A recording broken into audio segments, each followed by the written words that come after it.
فیصلہ دے دیا اگر شافعی قاضی نے، تو یہ فیصلہ اس بات کا نہیں ہوگا کہ پڑوسی کے لیے شفعہ کا حق نہیں ہے۔ اور اگر حنفی قاضی ہوں اور انہوں نے بھی بیع اقار کے موجب کے مطابق فیصلہ دے دیا، تو اس کا مطلب یہ نہیں ہے کہ جار کو پڑوسی کو شفعہ مل جائے گا۔ کیا مطلب، یہ کہنا کیا چاہ رہے ہیں؟ دیکھیے، یہ بات ذہن میں آپ رکھیے، شفعہ کا بیان آپ پڑھ چکے ہیں۔ امام شافعی کے نزدیک حق شفعہ صرف شریک کے لیے ہوتا ہے نا؟ شرکت جس میں پراپرٹی میں شرکت ہو، تو ایک شریک اپنی زمین بیچ رہا ہے، تو جو اس میں شریک ہے اور وہ زمین مشاع ہے، تو دوسرے شریک کو حق شفعہ حاصل ہے، پڑوسی کو نہیں ہے۔ اور امام اعظم ابو حنیفہ کے نزدیک حق شفعہ شریک کو بھی ہے اور پڑوسی کو بھی ہے۔ ٹھیک ہے نا؟ یہ اختلاف ہو گیا حنفیہ اور شافعیہ میں۔ اب بات یہ ہے کہ کوئی ایسا ہی مسئلہ زمین کی بیع کا شافعی قاضی کے پاس گیا اور انہوں نے فیصلہ دے دیا، اور فیصلہ اس طرح نوٹ کیا گیا کہ زمین کی بیع کے موجب کے مطابق فیصلہ دے دیا گیا۔ تو اس کا مطلب تو یہ ہوتا ہے کہ زمین کی بیع ہو گئی اور وہ اپنے تمام تقاضوں کے ساتھ ثابت ہو گئی۔ تو اس کا ٹھیک ہے، ساری باتیں ثابت ہو جائیں گی، لیکن وہ جو اختلافی مسئلہ ہے وہ ثابت نہیں ہوگا۔ وہ یہ کہہ رہے ہیں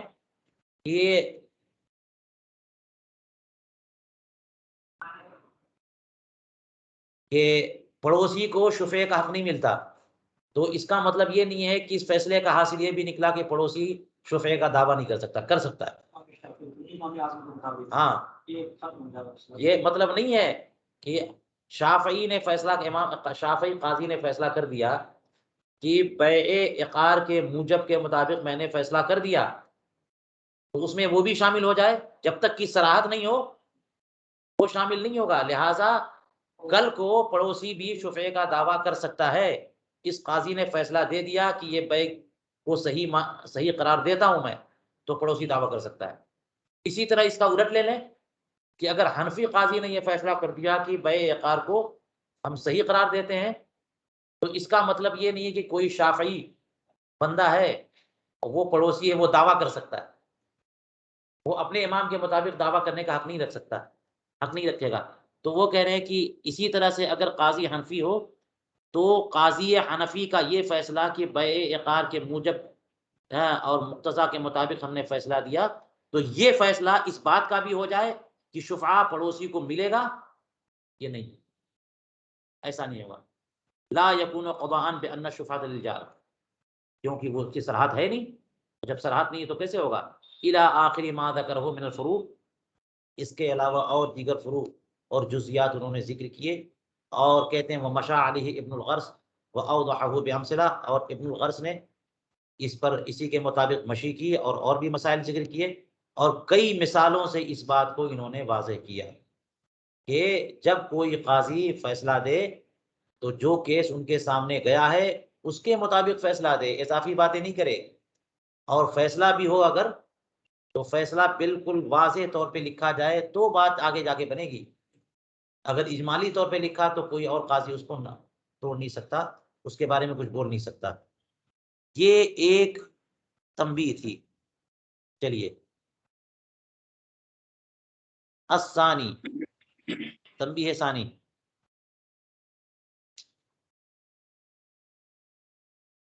فرماتے لو قال الموثق فحکم بموجبہ حکما صحیحا مستوفیا شرائطہ الشرعیہ، یا حکم کو فعل پڑھیں وحکم بموجبہ حکما صحیحا، کہ اس توثیق کرنے والے بندے نے یا مہر لگانے والے بندے نے یوں لکھ دیا، کیا لکھ دیا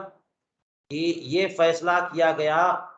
مثال کے طور پر بیع کا معاملہ ہو تو بیع کے موجب کے مطابق بالکل درست فیصلہ جو اپنی تمام شرعی شرطوں کو پورا کرنے والا فیصلہ تھا، ساری شرطیں اس میں موجود تھیں، دعویٰ کی ہر چیز کی شرطیں موجود تھیں، سب کی رعایت کرتے ہوئے یہ صحیح فیصلہ بیع کے موجب کے مطابق کر دیا گیا، یہ بھی تو اجمال ہوا۔ جی یہ بھی تو اجمالی ہوا، کیا فیصلہ کیا گیا بتایا نہیں، یہ لکھ دیا کہ بیع کی جتنی بھی شرعی شرطیں ہیں جو شریعت کے مطابق ہیں ان تمام شریعت شرطوں کی پاسداری کی گئی اور اس کے مطابق درست فیصلہ کیا گیا، لکھ دیا۔ فرماتے ہیں کہ تنبیہ یہ سوال یہ ہے فہل یکتفا بہ، کیا اسی قدر توثیقی عبارت پر اکتفا کیا جائے گا، یہ سوال۔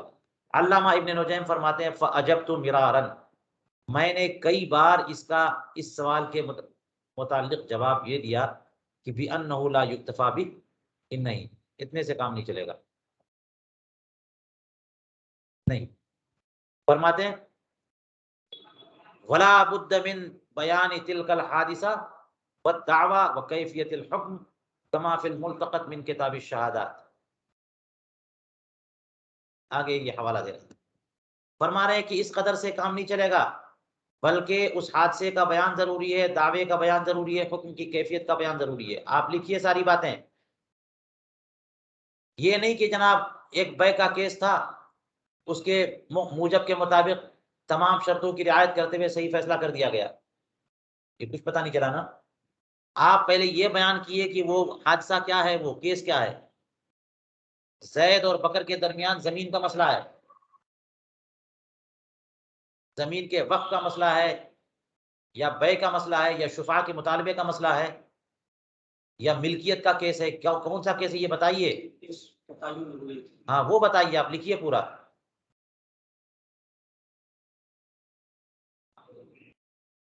تو حادثے کا بیان ضروری ہے، کہا دعویٰ بتائیے کہ مدعی کون ہے، اس نے دعویٰ کیا کیا ہے، یہ بتائیے کہ زید کا دعویٰ یہ ہے کہ یہ زمین میں نے خریدی ہے اور ابھی بھی میری ملکیت میں ہے، کتاب الدعویٰ میں یہ وضاحت کی گئی تھی نا، تو دعوے کی تعین کیے، پورا دعویٰ لکھیے۔ وَكَيْفِيَةِ الْحُكْمِ، اور جو فیصلہ قاضی کر رہے ہیں اس کی پوری کیفیت لکھیے کہ اس دعوے کو ثابت مانا گیا گواہوں کی روشنی میں، گواہوں کی گواہی کی روشنی میں، اور یہ دعویٰ درست پایا، اس لیے میں نے مدعی کے حق میں اس بات کا فیصلہ کیا کہ یہ زمین مدعی کی ہے اور ابھی بھی اس کی ملکیت میں ہے، یہ پوری بات لکھیے۔ فیصلہ آپ نے کیا کیا ہے اور کس بنیاد پر کیا ہے اور کیسے کیا وہ بھی لکھیے، سب لکھیے۔ کما فی الملتقط، جیسا کہ ملتقط الفتح، ملتقط میں یہ کتاب الشہادات میں یہ عبارت موجود ہے، دیکھیے کیا ہے، فرماتے ولو کتب فی السجل ثبت عندی بما تثبت به الحوادث الحکمیہ انه کذا لا یصح، اتنا کافی نہیں ہے، ملتقط میں یہ لکھا ہوا ہے، اتنا کافی نہیں ہے۔ اگر سجل میں، دفتر میں، یعنی دیوانی کے رجسٹر میں جہاں پہ فیصلے لکھے جاتے ہیں وہاں پر یہ لکھا ہے صرف کہ میرے نزدیک یہ کیس بھی ویسا ہی ثابت ہو گیا جیسا کہ فیصل شدہ تمام واقعات اور کیسز جو ہے نا قضایا ثابت ہوتے ہیں، یہ تو آپ نے کر دیا، آپ نے کام چلا لیا۔ اور یہ بسا اوقات یہ ہوتا رہتا ہے کہ کیس جب چل رہا ہے تو اس میں پوری محنت کر دی، اب فیصلہ لکھنے میں جو ہے نا وہ اب ٹائم نہیں ہے، چلو ہو گیا کام، تو ہو گیا، نپٹا دیا کہ کام ہو گیا جلدی جلدی کرو، تو یہ جو مہر لگانے والے یا نقل کرنے والے ہو سکتا ہے جلدی بازی میں بس اختصار میں نقل کر دیا، تو فرما دے گی نہیں ملتقط میں یہ لکھا کہ نہیں چلے گا، یہ اس قدر اگر لکھ دیں گے آپ کہ ثبت عندی بما تثبت به الحوادث الحکمیہ انه کذا،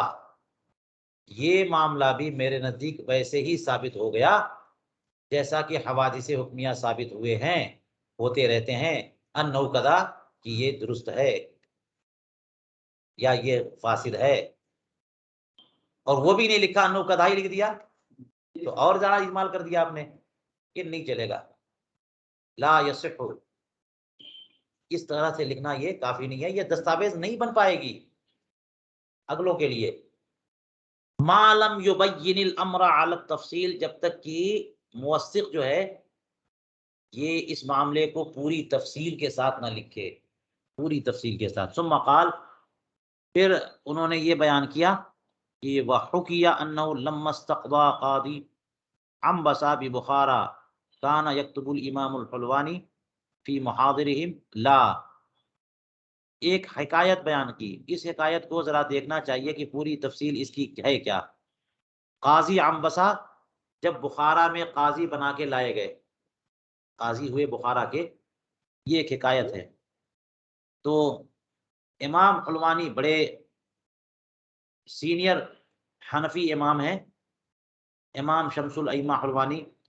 وہ اپنے محاضر میں لکھا کرتے تھے لا، صرف لا لکھ دیتے تھے۔ اس کا مطلب یہ کہ فیصلہ مدعی کے مطابق نہیں کیا گیا، یہ فیصلہ خارج۔ فَأَوْرَدُوا عَلَيْهِ أَجْوِبَتَهُ فِي سِجِلَّاتٍ كُتِبَتْ بِتِلْكَ النُّسْخَةِ بِعَيْنِهَا بِنَعَمٍ۔ تو اب قاضی عنبسہ کے پاس، جو کہ سیاق عبارت سے واضح ہوتا ہے کہ قاضی عنبسہ مراد ہے، ورنہ علیہ ضمیر کا مرجع امام حلوانی بھی ہو سکتے ہیں، تو ان کی بارگاہ میں ان کے جوابات لائے گئے ایسے رجسٹروں میں کہ انہیں کتبت بتلک النسخہ بعینہا، کہ اسی جیسے مسئلے میں اسی نسخے یعنی اسی تحریر کے انداز میں یہ بات لکھی گئی تھی، صرف بنعم، نعم نعم، یعنی امام حلوانی نے جو فیصلے لکھے، اگر وہ فیصلہ یہ تھا نفی میں تھا، دعویٰ کو خارج کرنا تھا تو لا لکھ دیا، اور اس سے پہلے یہ بعینہا سے مراد یہ نہیں کہ وہی والا کہ کسی نے مٹا کے لکھ دیا تھا، بعینہا سے مراد یہ ہے کہ اسی کاروائی، اسی کاروائیوں، اسی طرح کی کاروائیاں جو ہوتی رہی ہیں، اور اسی جیسے رجسٹر میں جو معاملات پہلے لکھے جاتے تھے تو وہ بھی لائے گئے سامنے، تو محاضر میں یہ نام لکھا ہوا ملا۔ تو اس سے اندازہ ہوا کہ ہمارے سابقین جو ہیں وہ کیا کرتے تھے کہ بہت ہی زیادہ اجمال کر کے لکھ دیا کرتے تھے، بالکل اجمالی طور پر کہ یہ زید کا کیس فلاں کے معاملے میں آیا، دعویٰ ہوا، وہ دعویٰ خارج، یہ دعویٰ قبول کر لیا گیا۔ تو اب یہ جب بات آئی قاضی عنبسہ کی بارگاہ میں، فقال، انہوں نے کہا انکم لا تفسرون الشہادۃ، تم لوگ شہادت کی تفصیل لکھتے نہیں ہو، بیان کرتے نہیں ہو، صرف لا لکھ دیا، ہم گواہی یہ قبول نہیں کرتے۔ اس کا مطلب نہیں کہ یہ گواہی قبول نہیں کرتے تو دعویٰ بھی خارج، تو تم لوگ شہادت کی تفسیر نہیں کرتے۔ وقبلک القاضی علی السغدی وقبلہ شیخنا ابو علی النصفی، آپ لوگ بھی ایسا ہی کرتے ہیں، آپ سے پہلے قاضی علی سغدی بھی تھے، اور ان سے پہلے ہمارے شیخ ابو علی النصفی، ان سارے بزرگوں کا طریقہ کیا تھا کہ وہ لوگ شہادت کی تفصیل نہیں کرتے تھے، شہادت کو قبول کیا، ریجیکٹ کیا، اجمالاً لکھ دیا نام لا، ٹھیک ہے، اس کی تفصیل نہیں کرتے تھے کہ وہ کیسی، کیا کمی تھی اس میں، یا شہادت پوری معیاری پائی گئی اور اس کو ہم نے قبول کر لیا۔ تو فرماتے وکان لا یخفا علیہما، وکان لا یخفا علیہما، یہ ان دونوں بزرگوں پر یہ چیزیں مخفی نہیں ہوتی تھیں۔ امام حلوانی سے کہہ رہے ہیں، آپ بھی لا لکھ رہے ہو، اور اس سے پہلے نام لکھا جاتا تھا، تو لا اور نام پر کیس کو سمیٹ دیا گیا، اور پہلے کے لیے تو فرماتے ہیں کہ وہ لوگ جو ہے اتنے پر اکتفا کرتے تھے، اس کا مطلب نہیں کہ ہر زمانے میں ہی اتنے پر اکتفا کیا جائے۔ فَأَمَّا أَنْتَ وَأَمْثَالُكَ لَا تَثِقُوا بِالْوُقُوفِ عَلَى حَقِيقَةِ ذَلِكَ فَلَا بُدَّ مِنَ التَّفْسِيرِ، رہے آپ اور آپ جیسے لوگ، تو آپ لوگ اس کی حقیقت کی معرفت پر اعتماد نہیں کر سکتے، اس لیے پوری تفصیل ضروری ہے، پوری تفصیل ضروری ہے کہ یہ گواہی آئی ہمارے سامنے، اس گواہی میں یہ خرابیاں تھیں، اس لیے ہم نے اس کو ریجیکٹ کیا، یا فلاں نے فلاں باب میں فلاں کے اس دعوے کی تائید میں گواہی دی، اور وہ گواہ بھی معیاری پایا گیا، عادل پایا گیا، کوئی اس میں شرعی قباحت نہیں ملی، کمی نہیں ملی، اس لیے اس کی گواہی کو قبول کر لیا، یہ تفسیر ضروری ہے۔ فعن السید الامام ابی شجاع قال، انہوں نے فرمایا کننا نتساہل فی ذلک کمشایخنا، ہم لوگ اس میں تساہل سے کام لیتے تھے، آسان سمجھتے تھے، کوئی مشکل ہم نے، ہوتا ہے کہ کبھی کسی معاملے کو بہت ہی آدمی توجہ سے اور نزاکت کے ساتھ لیتا ہے، ہر جہت سے اس پہ توجہ دیتا ہے اہمیت کی بنیاد پر، اور کبھی تساہل سے کام لیتا ہے، چلو فیصلہ تو قاعدے سے کر دیا نا، کیا ضرورت ہے ایک ایک لفظ لکھنے کی۔ تو کہتے ہیں کہ یہ فرماتے تھے کہ ہم لوگ اس معاملے میں اپنے مشائخ کی طرح تساہل کرتے تھے، حتی طالبتہم بتفسیر الشہادتی فلم یاتوا بہا صحیحۃ، یہاں تک کہ میں نے شہادت کی تفسیر ان لوگوں سے مانگی، یہ شہادت کے الفاظ کیسے تھے بتاؤ، کس طرح انہوں نے گواہی دی تھی، تو وہ صحیح طور پر جو ہے وہ پیش نہیں کر سکے. فتحقق عندی ان الصواب والاستفسار، تو یہ بات میرے نزدیک بالکل ثابت ہو گئی، سمجھ میں آ گئی کہ بہتر یہ ہے کہ استفسار کر لیا جائے. اس کا مطلب یہ بھی ہو سکتا ہے کہ گواہ لوگ گواہی دینے آتے ہیں، ان کو پتہ نہیں کہ گواہی کیا ہوتی ہے نا، تو اس لیے ان سے استفسار کیا جائے، گواہی جانتے ہو کیا ہوتی ہے، کس بات کی گواہی دی جاتی ہے، کن الفاظ سے دی جاتی ہے، تمہیں بالکل امر مشاہد ہو تب جب گواہی دی جاتی ہے، سنی سنائی باتوں کی گواہی نہیں دی جاتی ہے. یہ بات پتہ ہے، تو اس لیے کہہ رہے ہیں کہ یہ ساری باتوں کا استفسار ضروری ہے، اس لیے ہم نے یہ ساری باتیں شروع کر دی. انتہا. فرماتے وفی الخلاصہ من کتاب المحاضر والسجلات الاصل فی المحاضر والسجلات ان یبالغ فی الذکر والبیان بالصریح. خلاصۃ الفتاوی کا بھی ایک ریفرنس دے رہے ہیں کہ اجمالی بیان نہیں چلے گا رجسٹر میں، چلو وہ فیصلہ ہو گیا لیکن اگلے قاضیوں کے کام نہیں آئے گا یہ. تو فرماتے ہیں خلاصۃ الفتاوی کی کتاب المحاضر اور سجلات میں یہ بات لکھی ہوئی ہے. کیا ہے؟ فرماتے ہیں کہ الاصل فی المحاضر والسجلات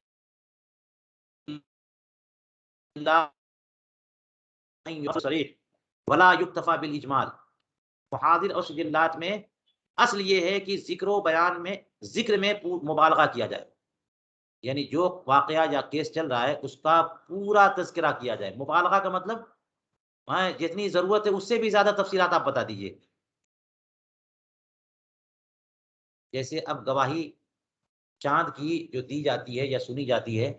تو اس میں پورا تذکرہ یہ نہیں کہتے کہ آج میں نے چاند دیکھا، آپ کو بتانا پڑے گا آج فلاں تاریخ کو فلاں دن ہے نا،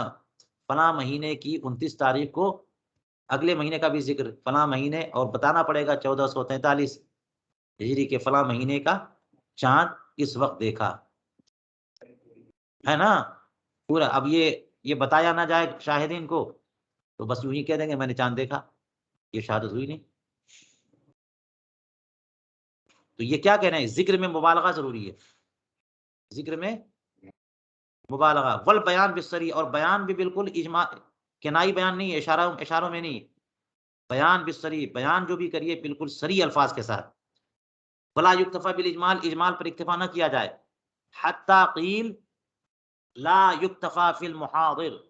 بأن یکتب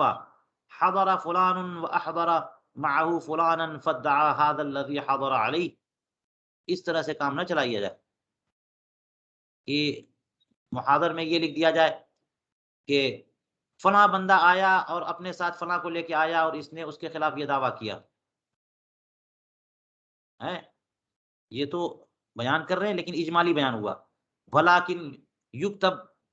بلکہ یوں لکھا جائے ھذا الذی حضر ادعا علی ھذا الذی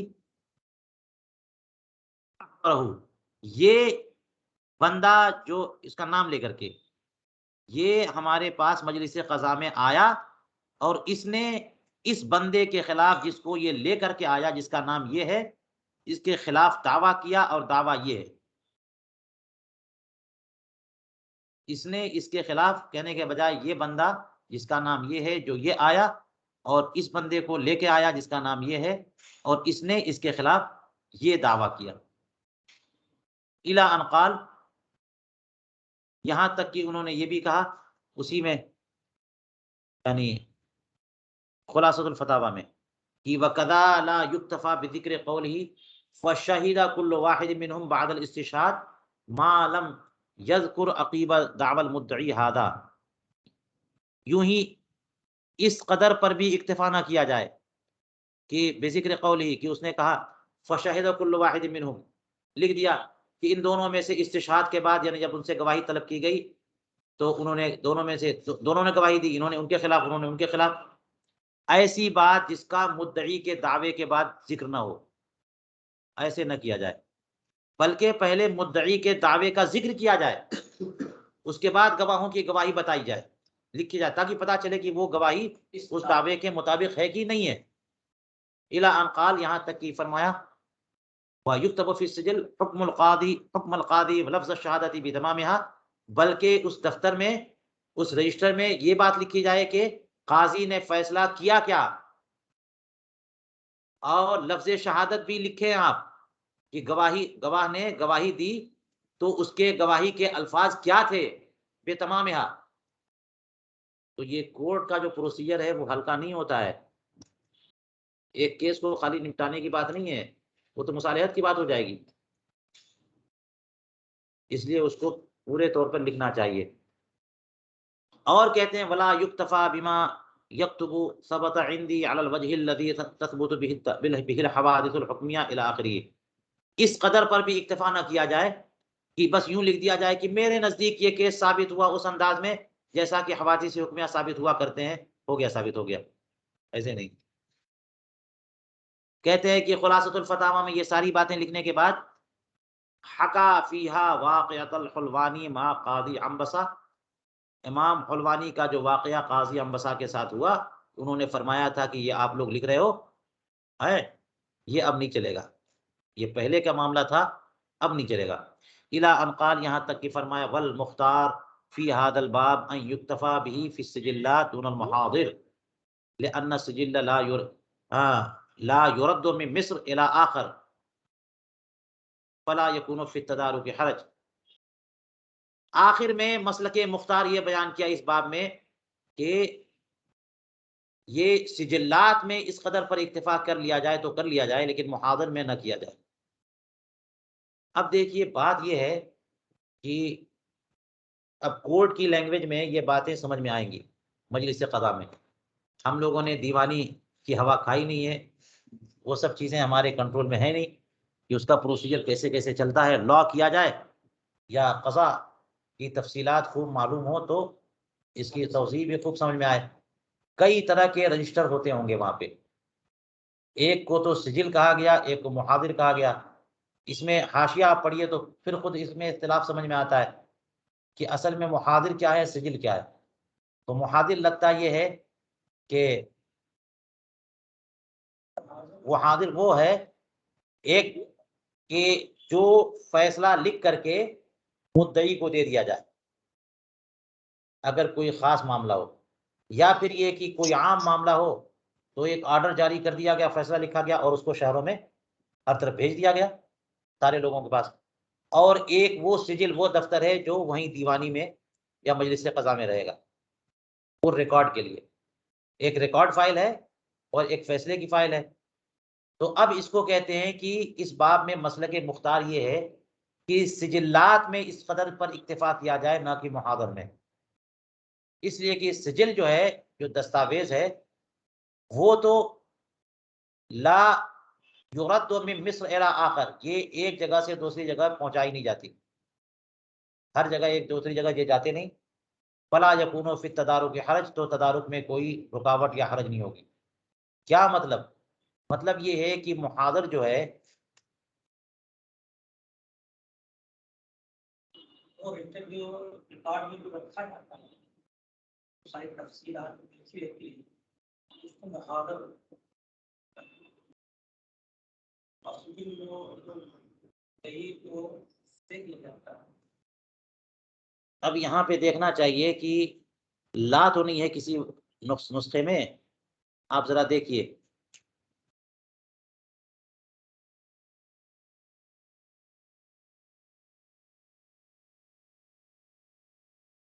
والمختار فی هذا الباب ان یکتفا به فی السجلات. ہاں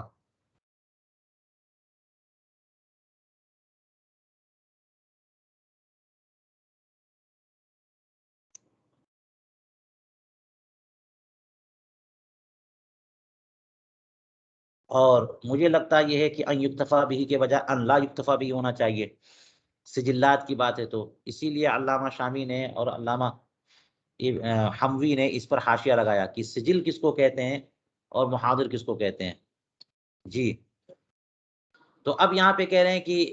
مختار یہ ہے اس باب میں کہ اسی قدر اجمالی فیصلے پر اکتفا کر لیا جائے سجلات میں، نہ کہ محاضر میں، کیونکہ سجل ایک شہر سے دوسرے شہر جاتا نہیں، تو تدارک میں حرج نہیں۔ مطلب کیا ہے کہ ایک چیز وہ ہے جو ریکارڈ فائل ہے، ریکارڈ فائل تو مسلسل مجلس قضا میں یعنی دارالقضا میں رہے گا نا، رہ گی نا وہ فائل۔ تو اب جو فیصلے کی کاپی ہر جگہ بھیجی گئی ہے، ان میں اگر کوئی کمی رہ گئی دوسرے قاضی کے پاس تو وہ کاپیاں جائیں گی، دوسری جگہوں پہ وہ کاپی جائے گی، اس میں کوئی کمی رہ گئی تو تدارک کی صورت ہے نا، یہاں پر رجوع کر کے یہاں پہ ریکارڈ فائل میں یہ سب چیزیں ہیں، تو ریکارڈ فائل میں تفصیل لکھی جائے، ریکارڈ فائل میں پوری تفصیل لکھی جائے، اور جو فائل ہر جگہ بھیجی جا رہی ہے شہروں میں ادھر ادھر گھوم رہی ہے، جو اس میں اجمالی فیصلہ ہو تو اسی قدر تو ضرورت ہے، اس سے کیا ضرورت، اس سے زیادہ کی ضرورت نہیں ہے ان کو۔ تو یہ ایک درمیانی اور فیصلہ کن بات ہے کہ مختار یہ ہے کہ سجلات میں جو ہے وہ اسی قدر پر اکتفا کیا جائے، نہ کہ محاضر میں، اور سجلات سے مراد یہاں پر وہ جو ہر جگہ جائے، ورنہ میں نے بتایا کہ اگر لا یہاں پر کسی نسخے میں ہو تو بات اور آسان ہو جائے گی کہ سجلات میں یعنی ریکارڈ فائل میں اس پر اکتفا نہ کیا جائے، پوری تفصیل کی جائے۔ چلیے تیسری تنبیہ ہم پڑھ لیتے ہیں اور اس پر آج کا درس روک دیں گے۔ فرماتے ہیں کہ الثالث انہ لا فرق بین الحکم بالصحت والحکم بالموجب باعتبار الاستواء فی الشرط السابق۔ ابھی اس سے پہلے ذکر کیا تھا کہ جب قاضی فیصلہ کرے تو اس سے پہلے کچھ شرطیں بھی تو ہیں، قضاء کے نفاذ کی شرط بیان کی تھی نا، شرط سابق، وہ کیا ہے کہ کوئی واقعہ ہو، ہے نا، کوئی واقعہ ہو۔ مسائل بیان کرنا قاضی کا کام نہیں ہے، کوئی کیس ہو گیا، کوئی خصومت ہو گئی ہے نا، اس میں وہ فیصلہ کرے، دعویٰ بھی درست ہو، اس کی ساری شرطیں مکمل ہوں، تب جا کر کے جو ہے وہ فیصلہ کرے گا تو فیصلہ نافذ ہوگا۔ تو اس میں پہلے بیان کیا تھا کہ اگر یہ کہہ دے کہ حکم بالموجب یا حکم بالصحت، فرماتے کہ لا فرق بین الحکم بالصحت والحکم بالموجب باعتبار الاستواء فی الشرط السابق۔ اگر موثقین نے یہ لکھ دیا کہ قاضی کا یہ جو فیصلہ ہے بیع کے موجب کے مطابق کر دیا گیا، ٹھیک ہے، یا کچھ حد تک وہ وضاحت کر دے کہ یہ فیصلہ بیع کی صحت کے مطابق کا کر دیا گیا، حکم بالصحت یا حکم بالموجب، تو حکم بالصحت ہو یا حکم بالموجب ہو، دونوں میں اس شرط کے معاملے میں کوئی فرق نہیں، سب برابر ہے کہ شرط وہ ہے پہلے سے کہ قاضی کا فیصلہ تبھی نافذ ہوگا جبکہ کسی واقعے میں ہو اور دعویٰ صحیح ہو، چاہے موثق نے یہ لکھا ہو حکم بالصحت یا حکم بالموجب۔ فإن وقع التنازع بین خصمین فی الصحت کان الحکم بها صحیحا، اگر دو خصمین ہے نا، یعنی مدعی اور خصم، مدعی اور منکر، خصمین کے درمیان صحت میں تنازع واقع ہو گیا، یہ بیع صحیح ہے یا بیع صحیح نہیں ہے، یا عقد نکاح صحیح ہے، ایک کہہ رہا کہ عقد نکاح صحیح ہے، دوسرا کہہ رہا کہ صحیح نہیں ہے، تو اب اگر یہ کہا جائے کہ حکم یہ فیصلہ نکاح کے موجب کے مطابق کہا دیا گیا تو نہیں کرے گا، نکاح کی صحت کا فیصلہ دیا گیا تو کام چلے گا، کان الحکم بہا صحیحا، تو اس کا فیصلہ جو ہے درست ہوگا۔ اگر دونوں خصموں مدعی اور منکر کے درمیان تنازع صحت کے متعلق ہے تو اب یہ کہنا کہ حکم بالصحت یا یہ فیصلہ صحیح ہوگا۔ وَإِن لَّمْ يَقَعْ بَيْنَهُمَا تَنَازُعٌ فِيهَا فَلَا، اور اگر مدعی اور خصم کے درمیان جو تنازع ہے وہ صحت کا تنازع نہیں ہے، وہ کسی اور چیز کا تنازع ہے کہ سبب بیع ہے، سبب عقد، یا شرائط کے بارے میں تنازع ہے، یا قیمت کے بارے میں تنازع ہے کہ ثمن یہ ہے یا یہ نہیں ہے، صحت کا تنازع کے بارے میں نزاع نہیں ہے کسی اور معاملے میں، فلا، تو اس قدر لکھ دینا کافی نہیں ہے، یعنی یہ دونوں برابر نہیں ہے، حکم بالصحت اور حکم بالموجب۔ وَقَذَا الْحُكْمُ بِالْمُوجَبِ إِنْ وَقَعَ التَّنَازُعُ فِي مُوجَبٍ خَاصٍ مِنْ مَوَاجِبِ ذَلِكَ الشَّيْءِ الثَّابِتِ عِنْدَ الْقَاضِي ووقعت الدعوى بشروطها کان حکما بذلک الموجب فقط دون غیرہ. اسی طرح سے اگر یہ لکھا گیا کہ یہ فیصلہ بیع کی موجب یا وقف کے موجب کے مطابق کیا گیا ہے، تو کہتے ہیں کہ ان وقعت تنازع فی موجب خاص، اگر کسی خاص موجب میں تنازع واقع ہوا، من مواجب ذالک الشیء، اس شے کے بہت سارے مواجب تھے، ثابت عند القاضی، جو کہ ثابت ہے قاضی کے نزدیک. اب مثال کے طور پر بیع ہے، بیع کا تقاضا یہ ہوا کہ شفاء کا حق ملتا ہے، اس کا تقاضا یہ ہوگا شفاء کا دعویٰ کر سکتا ہے، اس کا تقاضا یہ ہوگا کہ جو مشتری ہے وہ اس کو حق ملتا ہے کہ وہ اس پر قبضہ کرے اور اسے استعمال کرے، بائع کو حق ملتا ہے کہ وہ ثمن پر قبضہ کرے اور اسے حق ملتا ہے کہ مبیع پر کو روک رکھے اگر ثمن پہ قبضہ نہیں ملتا. یہ ساری چیزیں ہیں بہت ساری. تو ان میں سے کس پر نزاع ہے، کون سا مسئلہ نزاعی ہے؟ تو کہتے ہیں کہ اگر ان کے بہت سارے جو شے ثابت ہے اس کے بہت سارے مواجب ہیں، ان میں سے کسی خاص موجب کے متعلق تنازع واقع ہو گیا، وہ وقعت الدعویٰ بشروطها، اور دعویٰ بھی اپنی تمام شرطوں کے ساتھ درست انداز میں ہوا، کان حکما بذالک الموجب فقط، تو یہ فیصلہ صرف اسی موجب کے متعلق ہوگا جو موجب اختلافی ہے، سارے تقاضے ثابت نہیں ہو جائیں گے دون غیرہ، والا فلا، ورنہ یہ فیصلہ ثابت نہیں ہوگا. اس کی مثال دیکھیے، فَإِذَا أَقَرَّ بِوَقْفِ إِقْرَارِهِ عِنْدَ الْقَاضِي وَشَرَطَ فِيهِ شُرُوطًا وَثَبَتَ مِلْكُهُ لِمَا وَقَفَهُ وَسَلَّمُوا إِلَى نَاظِرٍ ثُمَّ تَنَازَعَا عِنْدَ قَاضٍ حَنَفِيٍّ وَحَكَمَ بِصِحَّةِ الْوَقْفِ وَلُزُومِهِ وَمُوجَبِهِ لَا يَكُونُ حُكْمًا بِالشُّرُوطِ. یہ دیکھیے مثال، یہ مثال کیا ہے کہ مثال کے طور پر اگر کسی نے اپنے عقار کے وقف کا اقرار کیا قاضی کے پاس، زید نے مثال کے طور پر، غور سے سنیے، مثال کے طور پر زید نے کہا کہ میری پراپرٹی ہے، عقار ہے، میری زمین ہے، میں نے اس زمین کو قبرستان کے لیے وقف کیا. وشرط فی شروطً، اور اقرار تو کیا کہ میں نے وقف کیا، اور ساتھ میں قاضی کے پاس یہ کہہ رہا ہے کہ میں نے اس میں بہت ساری شرطیں بھی رکھی ہیں. وقف کی شرط یہ ہے کہ فلاں فلاں یہ صرف سنی ہے دفن کیے جائیں گے، اور جو ہے نا اس کی شرط یہ ہے کہ میرے خاندان کے لوگ جو ہے نا اس کے متولی ہوں گے. شرطیں رکھی، جو بھی شرطیں رکھ، تو یہ اس نے اقرار کیا کہ میں نے اپنی زمین وقف کی ہے اور اس میں فلاں فلاں ہم نے شرطیں رکھی ہیں. وثبت ملکہ، اور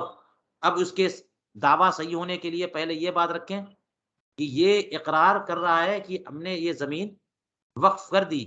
تو اس سے پہلے یہ ثابت ہونا چاہیے کہ وقت وقف وہ زمین اس کی ملکیت میں تھی، ورنہ جناب ایکس وائی زیڈ کسی کی زمین آپ جو ہے وقف کر دیں گے تو ملکیت ثابت ہو، لما وقف ہو، جس چیز کو وہ وقف کر رہا ہے اس کی ملکیت ثابت ہو کہ وہ وقت وقف اس کی ملکیت میں وہ زمین تھی. وَسَلَّمَهُ إِلَى نَاظِرٍ، اور یہ بھی ثابت ہو کہ اس نے ناظر وقف کو وہ زمین حوالے کر دی. اصل میں یہ سب آپ نے جو ہے نا وقف کے بیان میں پڑھ لیا ہوگا کہ امام اعظم ابو حنیفہ کے نزدیک صرف اتنا کہہ دینے سے کہ میں نے وقف کر دیا پراپرٹی وقف ہو جاتی ہے، لیکن صاحبین یا امام محمد کے نزدیک یہ بھی شرط ہے کہ اپنی ملکیت سے اسے نکال دے اور متولی کے حوالے کر دے، ہے نا، ناظر وقف کے حوالے کر دے وغیرہ وغیرہ. تو ملکیت بھی ثابت ہو جائے اور ناظر کو وہ پراپرٹی سپرد بھی کر دی گئی ہو، یہ بھی ثابت ہو گیا کہ اس نے وہ پراپرٹی، وہ زمین، وہ جائیداد جو وقف کیا ہے وہ ناظر وقف کو، متولی کو، نگراں کو دے دیا. اب اس کے بعد کیا ہوا؟ ناظر میں اور واقف میں،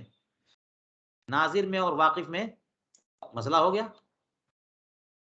ثم تنازع عند قاض حنفی،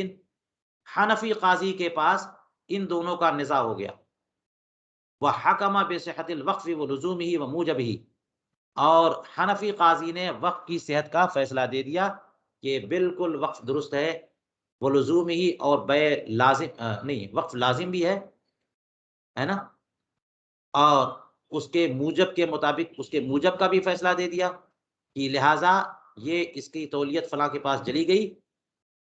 تو اتنے فیصلے کی بنیاد پر وہ سارے فیصلے نہیں ہو جائیں گے، اس کے تقاضوں میں سارے تقاضے ثابت نہیں ہو جائیں گے۔ فرماتے ہیں کہ لا یکون حکمن بالشروط، یہ فیصلہ شرطوں کا کے متعلق فیصلہ نہیں ہوگا کہ یہ فیصلہ تو یہ ہوا کہ حکم وقف درست ہے اور وقف لازم ہو گیا، اب یہ بیچ نہیں سکتے، اور یہ جو ہے نا وہ اس کا موجب یہ بھی ہے کہ ناظر جو ہے وہ ناظر ہیں، وہ متولی ہیں، بالکل درست ہے، لیکن اس قدر سے فیصلہ شرطوں کا نہیں ہوگا کہ انہوں نے تو شرطیں بھی لگائی ہیں نا، کہ شرط یہ ہے کہ فلاں فلاں میری شرط ہے، اس زمین سے جو ہے وہ یہ کام بھی کیا جا سکتا ہے،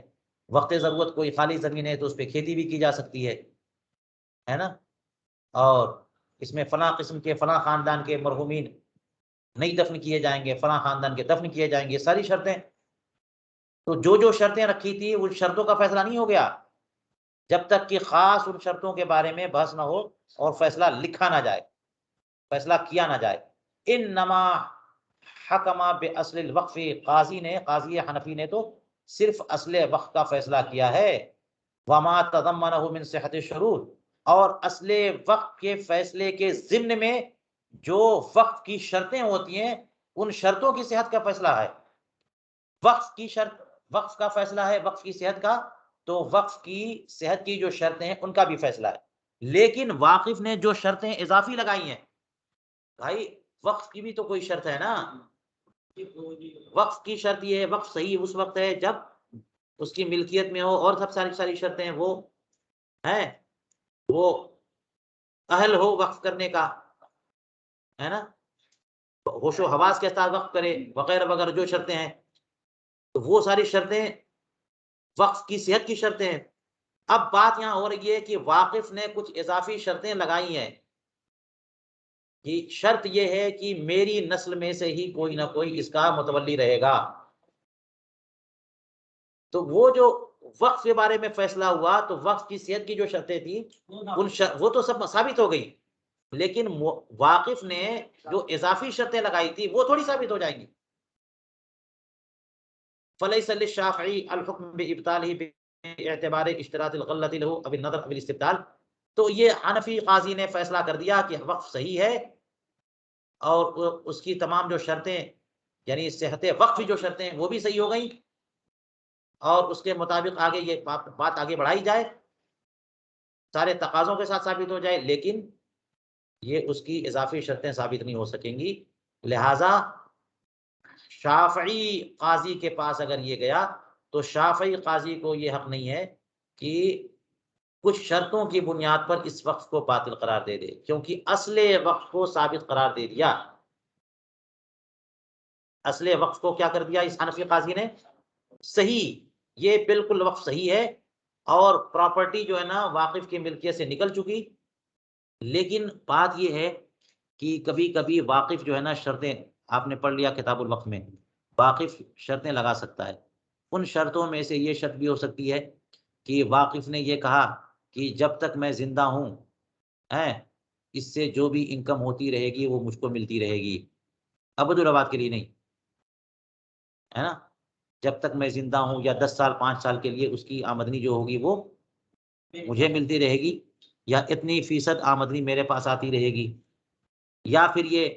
کہ میں ہی اس کا متولی رہوں گا، یا میری نسل میں سے کوئی بندہ ہوگا وہی متولی رہے گا، یہ ساری شرطیں درست ہیں، یا استبدال کا حق مجھے حاصل ہوگا، یہ آپ پڑھیے گا استبدال کے بارے میں